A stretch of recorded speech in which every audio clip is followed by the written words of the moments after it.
बिस्मिल्लाहिर्रहमानिर्रहीम, अस्सलाम वालेकुम। एक दफ़ा फिर से आपको चैनल में खुशामदीद कहते हैं। आज की इस वीडियो के अंदर हम बात करेंगे creativity and innovation.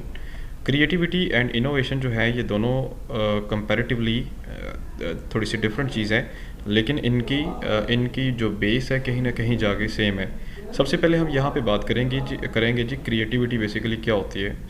Creativity, invention and innovation, ये तीन टॉपिक हैं।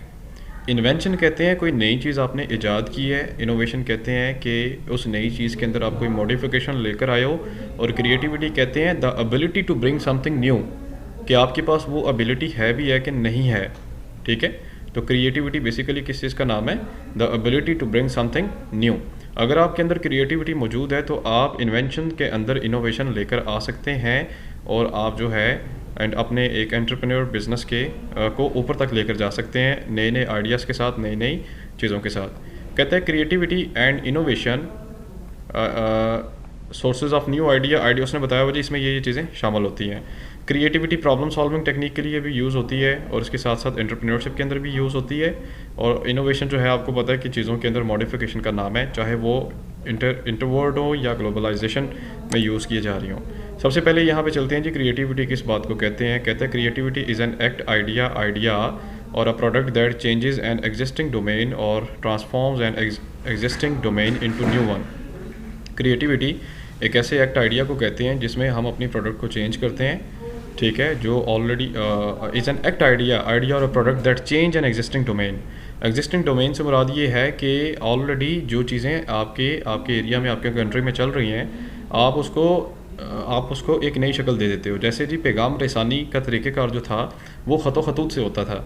आहिस्ता आहिस्ता फिर उसमें ग्राहम बेल आ गया। ग्राहम बेल ने क्या किया कि एक टेलीफोन इंट्रोड्यूस करवा दिया, क्योंकि वो एक क्रिएटिव पर्सन था, और उसने कहा जी ये ख़तो ख़तूत का जो है सिलसिला ख़त्म किया जाए, बल्कि टेक्नोलॉजी को यूज़ करके हम एक जगह बैठ के दूसरी जगह कॉन्टेक्ट कर सकते हैं। Second one is the creativity can be described as a discovery of something that is the novel but also useful और रेलिवेंट और इकोनॉमिकल वैल्यू। ठीक है जी, जो कि होती तो नॉवल है लेकिन होती है यूज़फुल है सब लोगों के लिए। मज़ीद आगे चलते हैं जी, टाइप ऑफ क्रिएटिविटी की बात कर रहे हैं जी। क्रिएटिविटी की बेसिकली दो मज़ीद कुछ टाइप्स काफ़ी हैं, लेकिन प्राइमरी और सेकेंडरी इसकी बेसिक टाइप होती है। Let's discuss one by one. सबसे पहले इसमें आ रहा है जी प्राइमरी क्रिएटिविटी। कहते हैं primary creativity deals with the spontaneous creations. Spontaneous एक जैसी जो आप क्रिएशंस कर रहे होते हैं, इससे मुराद है कि ये आप कौन सी क्रिएटिविटी कर रहे हैं, ये क्रिएटिविटी जो है वो प्राइमरी है। ठीक है, उसके बाद secondary creativity is the more deliberate and skilled as in the application of the ideas and insight of the inventions. ले जी, अब ये सेकंड इम्पॉर्टेंट चीज़ उसने कह दी है कि जो भी आइडिया वगैरह प्रेजेंट किया जाता है ना, वो जो आपकी ऑलरेडी इजाद हुई होती है उसके अंदर उस आइडिया को इम्प्लीमेंट आप करते हो। जैसे मोबाइल फ़ोन एक इजाद थी, वो हो गई, उसके अंदर अब क्या क्या टेक्निक्स आपने लेकर आनी है जिसकी वजह से इनोवेशंस आती रहे। देखिए टेलीफोन से फिर मोबाइल फ़ोन आ गया, अब मोबाइल फ़ोन बटनों वाला था, फिर टच आ गया, फिर टच के बाद अभी देखें अब वो वाले भी आ गए हैं जो आपकी आवाज़ सुनते हैं। ठीक है, उसके बाद टेक्निकल क्रिएटिविटी की बात कर रहा है। It aims at finding out improvement in the process of an improve efficiency. जो ऑलरेडी चीज़ें चल रही होती हैं उसके अंदर मज़ीद बेहतरी के लिए जो क्रिएटिविटी की ज़रूरत होती है उसको हम टेक्निकल क्रिएटिविटी कहते हैं। Inventive creativity aims that making or devising a new combination of ingredients. ठीक है, हाँ जी, इंग्रेडिएंट्स क्या होता है? जैसे हम ये कहते हैं ना, कोई चीज़ पिज़्ज़ा खाने जाते हैं, हम कहते हैं जी इसके ये इंग्रेडिएंट्स हैं, इसके अंदर सॉस है, इसके अंदर चिल्ली है, इसके अंदर जनाब चीज़ है। अब कोई भी जो चीज़ है ना उसके अंदर न्यू इंग्रेडिएंट्स आप ऐड करना शुरू कर दें ताकि उसका टेस्ट भी अच्छा हो जाए और उसकी एफिशिएंसी वर्किंग भी जो है वो पहले से बेहतर हो जाए। इनोवेटिव क्रिएटिविटी की बात कर रहे हैं। ये ऐसी क्रिएटिविटी होती है जिसमें वो कहते हैं basic idea such as management applications of the principle of psychology to develop a much more effective system to motivating the. हाँ, अब अक्सर औकात ये होता है कि आप अपने स्टाफ जो वर्कर्स होते हैं उनके लिए क्या करते हैं जी, कुछ प्रोग्राम्स इंट्रोड्यूस, कोई ऐसी गेम इंट्रोड्यूस करवाते हैं, कुछ ऐसी एक्टिविटीज़ स्टार्ट करवाते हैं कि आपके जो वर्कर्स हैं उसमें पार्टिसिपेट करते हैं, और वो एक्टिविटीज़ बड़ी क्रिएटिव किस्म की होती हैं कि लोग उसको देखते हैं, उससे इम्प्रेस होते हैं, अपनी जहनी जो सलाहियत होती है उसको इस्तेमाल करके उसका हल बताते हैं। That is called the innovative creativity. उसके बाद एमरजेंट से निकला है emergentive creativity. It consist of new revolutionary principles for an art of or science such as psycho analytical and concept of Freud. अब एमरजेंट, ये एमरजेंट से निकला है क्रिएटिविटी। लेकिन जी इसके अंदर क्या होता है कि बिल्कुल आप जो है वो न्यू अपनी क्रिएटिविटी अपनी जो न्यू इन्वेंशन होती है या न्यू जो प्रिंसिपल्स होते हैं वो सामने लेकर आते हैं, इंट्रोड्यूस करवाते हैं, जो कि लोगों के लिए एकदम एफिशिएंट होता है और बड़ा ज़बरदस्त होता है उनके लिए समझना भी और उनके लिए उसको इम्प्लीमेंट करना भी। That is the emergentive creativity. उसके बाद निकला जी क्रिएटिविटी प्रोसेस की वो बात कर रहे हैं। वेरी इंपॉर्टेंट क्वेश्चन जी पेपर पॉइंट ऑफ व्यू से। So it's process consist on the 5 to 6 steps. Let's discuss one by one. सबसे पहला जो प्रोसेस है वो है प्रीपरेशन क्रिएटिविटी का। प्रीपरेशन प्रोसेस एक ऐसा प्रोसेस होता है जिसमें आप क्या करते हैं, कोई भी चीज़ प्रोड्यूस करने के लिए उसकी इंफॉर्मेशन कलेक्ट करते हैं और उसकी इन्वेस्टिगेशन करते हैं, और ताकि वो जो भी चीज़ आप सर्च करना चाह रहे हैं, जो भी चीज़ आप बनाना चाह रहे हैं, क्या वो पॉसिबल है भी है कि नहीं है। उसके लिए आप क्या करते हैं, जर्नल्स वगैरह पढ़ते हैं, मीटिंग अटेंड करते हैं, सेमिनार्स कंडक्ट करवाते हैं। जैसे डेंगू का इशू आया था तो एक यूनिवर्सिटी में 50 PhD डॉक्टर्स इनरोल्ड थे, तो यूनिवर्सिटी ने 1 by 1 उनको एक प्रोजेक्ट दे दिया कि आपने अपना थीसिस उसके डेंगू के ऊपर बनाना है।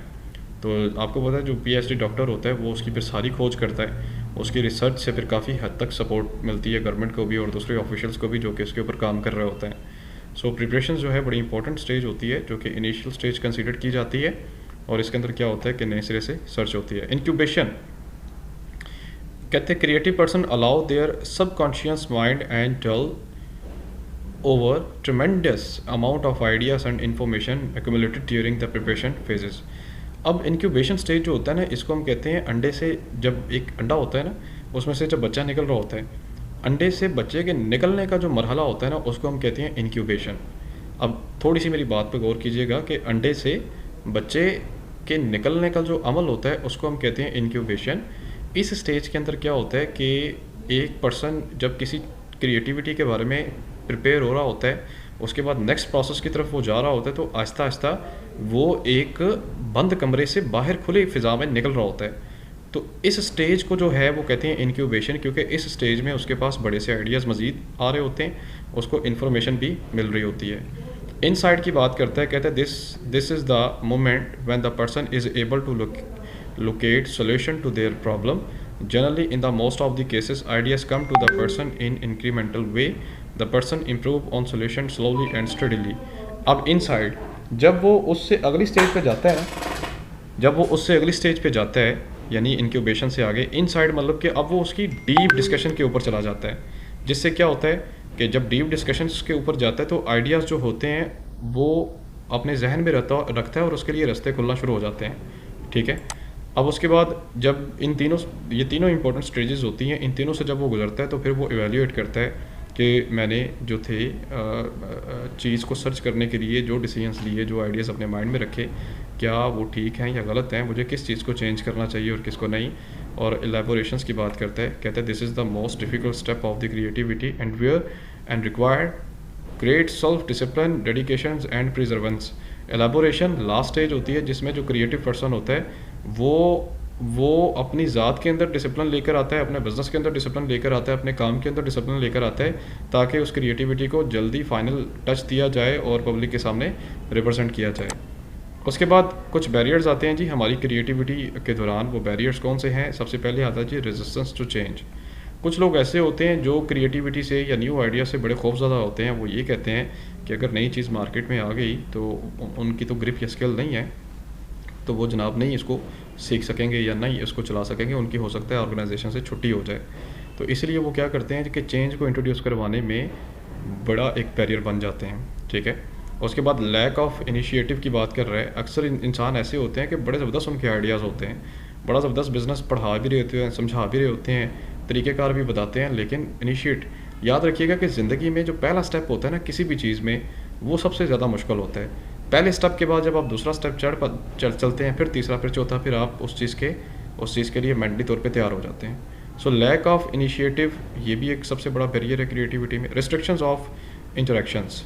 अब रिस्ट्रिक्शंस होती हैं कुछ एनवायरनमेंट की तरफ से, कुछ अपनी ऑर्गेनाइजेशन के मेंबर्स की तरफ से, कुछ टॉप अथॉरिटी की तरफ से, कि आप जो है उस फॉर एग्जांपल ये होता है कि आपने एक प्रोसेस के अंदर अपना आइडिया दे दिया तो जो टॉप एग्जीक्यूटिव है उसको बुरा लग गया, उसने कहा जी अच्छा तुम मेरे लेवल पे आके काम कर रहे हो, तो वो आपको फौरी तौर पे ये कह देगा कि सर आपकी ये डोमेन नहीं है, लिहाजा आप अपनी लिमिट में रहें और लिमिट में रह के बात करें।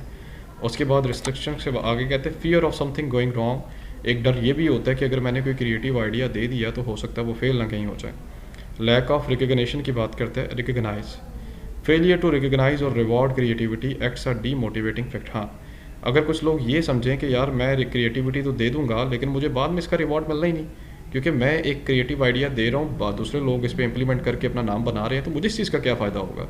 सो ये भी एक बहुत बड़ा थिंकिंग या साइकोलॉजिकल प्रॉब्लम होती है कुछ लोगों के साथ कि वो क्रिएटिव आइडिया जो है वो इंट्रोड्यूस करवाएं। रिसोर्स कंस्ट्रेंट की बात कर रहा है कि creative demand sufficient availability of resource. हाँ, दो चीज़ें हमने पढ़ी थी ना, एक होता है सोर्स, एक होता है रिसोर्सेस। अगर आपके पास रिसोर्सेज कम है, मतलब उस क्रिएटिव आइडिया को देने के लिए, फॉर एग्जांपल मैं एक गाड़ी ऐसी बनाना चाहता हूँ जो पेट्रोल के थ्रू ना चले बल्कि पानी के थ्रू चले। अब मेरे पास वैसे रिसोर्सेज ही नहीं है, ना मेरे पास किसी इंजीनियर के साथ मेरे ताल्लुकात हैं, ना किसी वर्कर के साथ कोई ताल्लुक है, ना मेरे पास अपना कोई कैपिटल मौजूद है, तो जिसकी वजह से क्या होता है कि हमारा जो क्रिएटिव प्रोसेस होता है वो रुक जाता है। उसके बाद नेक्स्ट कहता है जी सोर्सेज ऑफ न्यू आइडियाज़। हाँ, ये कुछ बैरियर्स थे जो हमने डिस्कस कर लिए। साथ ही वो कहते हैं सोर्सेज ऑफ न्यू आइडियाज़, जो नए नए आइडियाज़ होते हैं उनके क्या क्या सोर्सेज हैं। सबसे पहले ये है जी हम बेसिक रिसर्च करते हैं उसके ऊपर। बेसिक रिसर्च जैसे मैंने आपको बताया था कि रिसर्च के दो टाइप्स होती हैं, एक बेसिक रिसर्च है, दूसरी अप्लाइड रिसर्च है। तो बेसिक रिसर्च या प्योर रिसर्च वो वाली रिसर्च होती है जिसमें हम काम नए सिरे से करते हैं, क्योंकि हमें चीज़ के बारे में नॉलेज नहीं होता, इसलिए हम इनिशियल बेसिस पे उसके ऊपर सर्च करना स्टार्ट कर देते हैं। दूसरा जो है सोर्स है वो है प्रोडक्शन स्टेज। प्रोडक्शन स्टेज में क्या होता है, कहते हैं workers actively engage in the production of the product can suggest certain modifications and improvement. These workers can provide ideas aimed improving quality, cost and performances of the potential product. अब production stage में क्या होता है, जब चीज़ें produce हो रही होती हैं तो तब जो वर्कर्स होते हैं उनकी तरफ से कोई ना कोई सजेशंस आ रही होती हैं कि सर आप अपनी चीज़ को इस तरीके से भी बेहतर कर सकते हैं, इस तरह से भी उसको चला सकते हैं, और ये हमारे आइडियाज़ हैं, इन आइडियाज़ से ये चीज़ें बेहतर की जा सकती हैं। ठीक है। उसके बाद नेक्स्ट स्टेज है जी आपकी सेल फोर्स। सेल फोर्स ये वो वाले लोग होते हैं जो डायरेक्टली जो हैं कनेक्टेड होते हैं अपने कस्टमर्स के साथ, उनको चीज़ें सेल कर रहे होते हैं, तो कस्टमर्स की तरफ से भी फीडबैक मिलता है और सेल फोर्स जो है वो उठा के आपको दे रही होती है कि सर ये फीडबैक हमें मिला है, हमें चाहिए कि हम अपनी इस चीज़ के अंदर ये वाली चीज़ लेकर आएँ, उसे इम्प्रूव करें ताकि फ्यूचर में हमारी सेल ज़्यादा से ज़्यादा हो सके। मैनेजमेंट है जी, जो मैनेजमेंट के अंदर लोग काम कर रहे होते हैं वो भी एक किस्म का आपका सोर्स होता है नया आइडिया डेवलप करने के लिए। मैगज़ीन एंड ट्रेड जर्नल्स, कुछ मैगज़ीन्स वगैरह भी आ रहे होते हैं, कुछ जर्नल्स वगैरह भी आते हैं जिनके ऊपर डेली बेसिस के ऊपर जो मार्केट के अंदर न्यू डिमांड्स हैं वो डिमांड्स भी आना शुरू हो जाती हैं। उसके बाद कंपेटिटर्स हैं जी। कंपेटिटर जो होता है, देखें जैसे क्लास में बच्चे से पूछा हाँ जी आपकी पोजीशन क्या आती है क्लास में, हमारी पोजीशन फर्स्ट आती है हमेशा। वो कैसे कहते हैं कि है ही मैं अकेला हूँ क्लास में। तो अगर आप मार्केट में अकेले हैं तो स्टूडेंट याद रखिएगा कि आप सिर्फ एक लिमिटेड सी थिंकिंग के साथ चलेंगे, आप नया आइडिया नहीं देंगे। जब आपके साथ एक कंपेटिटर आ जाएगा तो उसके खौफ से या उसके डर से आप क्या करेंगे, अपने बिज़नेस को बेहतर से बेहतर बनाने की कोशिश करेंगे और राइवल्स की स्टेज में आ जाएंगे, जिससे आपका जो निज़ाम है वो पहले से बेहतर हो सकता है। उसके बाद कंपेटिटर के बाद बायर्स हैं जी, ख़रीदार। जैसे मैंने आपको बताया था वो भी आपको डायरेक्ट सजेशंस दे रहे होते हैं, उनकी सजेशन भी बड़ी इंपॉर्टेंट होती है। सेलर्स हैं जी। सेलर्स वो होते हैं जिनको अपनी चीज़ें सेल करनी होती हैं, ठीक है। सेलर्स वो होते हैं जिनसे आप चीज़ें ख़रीदते हैं। अब उस सेलर का ताल्लुक डायरेक्ट प्रोड्यूसर के साथ होता है, तो वो आपकी कंप्लेंट्स को उठा के प्रोड्यूसर को भी देख सकता है और उसके अकॉर्डिंग चीज़ें मॉडिफाइड कर सकता है। ओवरसीज़ मार्केट की बात कर रहे हैं, जो बैनुल-अक़वामी मार्केट्स आपकी होती हैं, वहाँ पे आपका इंटरनेशनल कस्टमर होता है, तो वो अपनी परसेप्शन के अकॉर्डिंग या अपनी डिमांड के अकॉर्डिंग चीज़ें आपसे मांगता है, आप उसको वैसी चीज़ें भी प्रोवाइड कर रहे होते हैं। उसके बाद आइडियाज़ टू द अपॉर्चुनिटीज़ हैं जी। अपॉर्चुनिटीज़ जब आपके सामने आती है तो किस किस किस्म के आइडियाज़ आपके सामने होते हैं। सबसे पहले है जी new product idea screening, concept development, potential analysis, product development, test marketing and commercialization. सबसे पहले जी आइडियाज़ इनटू द अपॉर्चुनिटीज़। अब अपॉर्चुनिटी को सामने रखते हुए कौन कौन से आइडियाज़ आते हैं। सबसे पहले यहाँ पे आपके पास आता है न्यू प्रोडक्ट आइडिया की बात कर रहे हैं। न्यू प्रोडक्ट आइडिया क्या होता है कि आपने मार्केट में जब न्यू चीज़ इंट्रोड्यूस करवानी होती है तो आप उसका आइडिया दे रहे होते हैं जैसे साइंटिस्ट हैं, प्रोफेशनल डिज़ाइनर्स हैं, राइवल्स हैं, कस्टमर्स हैं, सेल्स फोर्स ETC, जो कि क्या करते हैं कि डेप्थ इसकी स्टडी कर रहे होते हैं और कनेक्टेड होते हैं। और आप भी क्या करते हैं कि इन सब लोगों को स्टडी करते हैं, इन सब लोगों के बारे में इंफॉर्मेशन कलेक्ट करके नए आइडिया को देने के बारे में सोच रहे होते हैं। दूसरा है जी आइडिया स्क्रीनिंग। आइडिया स्क्रीनिंग क्या होता है कि पहली स्टेज में आपने क्या किया कि आइडिया कलेक्ट कर लिए। दूसरी स्टेज में ये है कि जैसे हम आटा नहीं छान रहे होते तो सही आटा हमारे उसमें आ जाता है और ऊपर जो होता है जो जो मटेरियल नहीं हमें रिक्वायर्ड होता वो ऊपर ही रह जाता है। इसी तरह आप आइडिया स्क्रीनिंग करते हैं, जो आइडियाज़ आपके काम का होता है उसमें से कुछ पिक करते हैं, बाकी को आप क्या कर देते हैं, ड्रॉप कर देते हैं। थर्ड वन इज़ द, वो कहते हैं कंसेप्ट डेवलपमेंट एंड टेस्टिंग की बात कर रहे हैं। All idea chosen after the preliminary screening are subjected to the depth study. हाँ, कंसेप्ट डेवलपमेंट जो होता है ना, ये बड़ी इंपॉर्टेंट चीज़ है। आपके पास एक चीज़ का आइडिया आ गया, अब आपने उसका एक कंसेप्ट डेवलप करना है। अगर आप उसका कंसेप्ट डेवलप करके टेस्ट करते हैं और रिजल्ट सही आते हैं तो इसका मतलब ये है कि आप रियलिटी के करीब हैं। लेकिन अगर आपने कंसेप्ट एक चीज़ का डेवलप ही नहीं किया तो आप कुछ भी आगे नहीं कर सकते। फॉर एग्जांपल मैं ये कहता हूँ, मैं एक कंसेप्ट देता हूँ क्लास के अंदर कि यार हमारा पेट्रोल जो है वो बड़ा यूज़ होता है, एनर्जी क्राइसिस आ जाएंगे अगर पेट्रोल ऐसे यूज़ होता रहा, तो क्यों ना हम कोई एक ऐसा इसमें करें कि पेट्रोल जो है वो कम से कम यूज़ हो और हम जनाब किसी और एनर्जी सोर्स के थ्रू अपना काम शुरू कर दें। तो वो एक किस्म का मैं आइडिया दे रहा होता हूँ। ये इट्स मीन कि हमें आइडिया जो है या सॉरी कंसेप्ट जो है वो क्या कर रहा हूँ, डेवलप कर रहा हूँ। उसके बाद आता है, कहता है बिजनेस पोटेंशियल एनालिसिस की बात कर रहा है। कहता है कि बेस्ट प्रोडक्ट आइडिया जो भी होता है, जिस आइडिया के अंदर आपको पोटेंशियल नज़र आ रहा होता है, आप उसको सेलेक्ट करते हैं, उसको एनालाइज करते हैं कि उसको हम जनाब कैसे आगे तक लेकर चलें। प्रोडक्ट डेवलपमेंट की बात कर रहा है और उसके बाद जनाब आपकी प्रोडक्ट जो है वो डेवलप होना शुरू हो जाती है। तो अगर आपने पानी से चलने वाली गाड़ी का आइडिया दिया हुआ है तो उस पर फिर काम शुरू होता है। टेस्ट मार्केटिंग है जी, जब आपका आइडिया मुकम्मल होता है, डेवलप हो चुका होता है, उसको आप पायलट टेस्टिंग करते हैं या सैम्पलिंग करते हैं उसकी। आप ज़्यादा से ज़्यादा लोगों को चीज़ें सेल नहीं करते, बल्कि 1 बाय 1 या थोड़े से स्पेसिफिक ऑडियंस को चीज़ें सेल करके उनसे आप रिजल्ट्स लेते हैं। Last one is the commercialisation है। जब आपका टेस्ट कामयाब होता है तो फिर आप उसको कमर्शलाइज कर देते हैं, पब्लिक के सामने उसको रख देते हैं। अब ये उस प्रोसेस के बाद आइडियाज़ इनटू द अपॉर्चुनिटी, यानी इस प्रोसेस के गुजरने के बाद नेक्स्ट वन इज़ द हमारे पास आ रहा है क्रिएटिव प्रॉब्लम सॉल्विंग टेक्निक। हाँ जी, अगर आपके पास कुछ ऐसी प्रॉब्लम्स आ गई हैं जो बड़ी टेक्निकल्स हैं तो उसको किस क्रिएटिव तरीके से आप सॉल्व कर सकते हैं, तो वो ये कहते हैं सबसे पहले इसमें आता है ब्रेनस्टॉर्मिंग। ठीक है, ब्रेनस्टॉर्मिंग क्या होता है कि दिमाग इकट्ठे होते हैं, वो उस पर बैठ के जनाब बातचीत करते हैं, उस प्रॉब्लम के बारे में सोल्यूशन दे रहे होते हैं और उसके अंदर एक मॉडरेटर होता है जो बैठा होता है, जो जनाब किसी का अगर आइडिया उसके अकॉर्डिंग नहीं भी है तो वो उस पर तनकीद अगर कोई करे तो वो फौरी तौर पे रोक देता है कि हमारी आज की इस मीटिंग के अंदर हमने किसी के ऊपर कोई तनकीद किसी किस्म की नहीं करनी। That is the brainstorming. Second उसमें होता है वैल्यू एनालिसिस। हम ये देखते हैं कि उस प्रॉब्लम के अंदर ऐसी कौन कौन से फैक्टर्स मौजूद हैं या ऐसी कौन कौन सी चीज़ें हैं जो अपनी जगह पे वैल्यू रखती हैं। देखें, गांव वगैरह के अंदर अभी भी पंचायत बैठती है। आप KPK के एरिया में चले जाएं, वहाँ पे अभी भी जनाब इस्लामिक रूल्स के तहत लोगों को सज़ा जज़ा दी जाती है। तो आप जनाब आपके सामने अगर कोई स्पेसिफिक प्रॉब्लम आ गई है, आप समझते हैं कि कुछ अखलाकी कदरें उनकी भी हैं, उनका हमें ख्याल रखना चाहिए और उसके अकॉर्डिंग अगर बात सुलह सफाई से हो सकती है तो हम वैसे उसको हल कर लें। ठीक है, लाजमी नहीं कि डंडा हर चीज़ का हल हो, तो आप उसके बगैर भी क्या कर सकते हैं, बैठ के सुलह सुलाई से या पंचायत के थ्रू आप या जरगे के थ्रू बैठ के उसको हल कर सकते हैं। नेक्स्ट जी सिनेप्टिक्स, एक टेक्निक आ रही है क्रिएटिविटी के अंदर। इसके अंदर क्या होता है कि स्मॉल ग्रुप ऑफ पीपल होते हैं जो कि क्या करते हैं, क्रिएटिविटी को प्रमोट करते हैं, उसको इंट्रोड्यूस करवाते हैं ग्रुप्स के अंदर और लोग उस प्रोसेस को या उन लोगों से डिस्कस करने के बाद भी उस क्रिएटिव प्रॉब्लम को टेक्निकल वे में सॉर्ट आउट करते हैं। ह्यूरिस्टिक, नेक्स्ट वन इज ले जी, इस टेक्निक के अंदर क्या होता है कि हम कुछ शॉर्टकट्स यूज़ करते हैं, यानी हम कम वक्त में ज़्यादा से ज़्यादा काम ज़्यादा से ज़्यादा काम लेने की कोशिश कर रहे होते हैं। यानी जब हमारे सामने कोई मेन प्रॉब्लम आ जाती है, वक्त कम होता है, तो हम ह्यूरिस्टिक अप्रोच यूज़ करते हैं। फॉर एग्जांपल हम कोई ऐसा टेक्ट यूज़ करेंगे, हम जनाब क्या करेंगे कि एक जगह प्रॉब्लम आ रही है, हम साथ ही दूसरे बंदे को वहाँ पे हायर करके और पहले वाले बंदे को किसी और पोजीशन के ऊपर लगा देते हैं ताकि टाइम ज़ाया किए बगैर हम जनाब क्या करें, अपना जो है वो प्रोसेस बेहतर करें। नेक्स्ट वन इज़ द, अब जैसे आप देख सकते हैं कि 1 बाय 1 उन्होंने इसको किया हुआ है एक्सप्लेन कि ह्यूरिस्टिक के अंदर क्या होता है कि हम एक्सपीरियंस की बेस पे भी चीज़ों को हल करते हैं, जैसा कि मैंने ये बताया शॉर्टकट हम यूज़ कर रहे होते हैं। खैर, basic heuristic directed towards creativity, make habit to purposefully. खैर, ये सारी वो चीज़ें हैं जो आपको मैंने बताई हैं। ये स्लाइड एक दफ़ा आपने देख लेनी है। हम जो है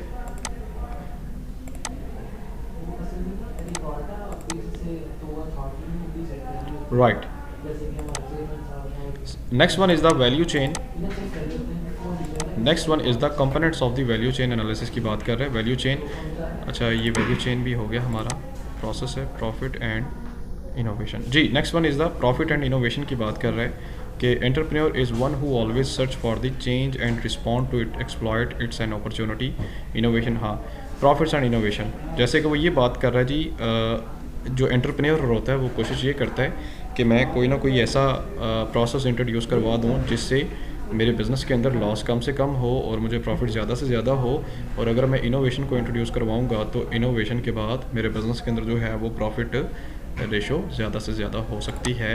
रोल ऑफ एंटरप्रेन्योर की बात कर रहे हैं जी। एंटरप्रेन्योर के रोल जो हैं वो एज अ इनोवेटर के तौर पर भी सामने आते हैं, लीडर के तौर पर भी सामने आते हैं, एक्सप्लॉयट अपॉर्चुनिटी के तौर पर भी सामने आते हैं। और उसके बाद जनाब इनोवेशन जो है वो अंडरस्टैंडेबल भी होनी चाहिए, उस पर भी एंटरप्रेन्योर का रोल होता है।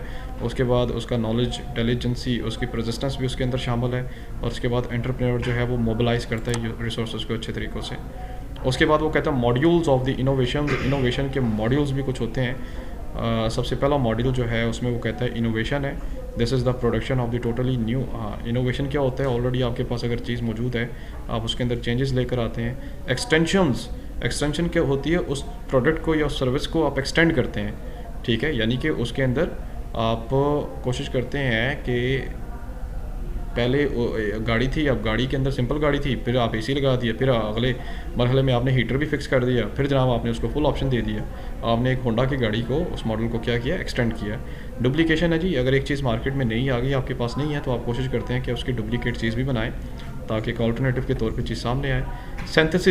सिंथेसिस एक ये है, एक ऐसी स्टेज है जिसमें आप डिफरेंट आइडियाज़ को कंबाइन करते हैं और उस पर वर्किंग शुरू कर देते हैं, और वक्त के गुजरने के साथ साथ आपको उसकी समझ आना शुरू हो जाती है और फिर आप उसका हल निकालना स्टार्ट कर देते हैं। उसके बाद कहते हैं sources and transfer of innovation की बात कर रहे हैं कि sources and transfer of innovation. ले जी, ये आपकी स्लाइड के अंदर स्टूडेंट एक्स्ट्रा एक टॉपिक दिया हुआ है, खैर इसका टॉपिक के साथ कोई ताल्लुक नहीं है, अगर आप ये पढ़ना चाहें सेल्फ स्टडी के तौर पे पढ़ सकते हैं। इससे पहले हमने जितनी चीज़ें डिस्कस की हैं, क्रिएटिविटी, उसकी प्रोसेस, उसके टाइप्स के ऊपर, उसके स्टेजेस के ऊपर, सिर्फ उस क्वेश्चन के साथ हमारा ताल्लुक है। ले जी, वीडियो देखने का बहुत शुक्रिया। जाते जाते वीडियो को लाइक ज़रूर करें, और अगर आप न्यू हैं तो चैनल को सब्सक्राइब भी करें। अपना और अपनी फैमिली का ख्याल रखें। इजाज़त दे जी, अल्लाह हाफ़िज़।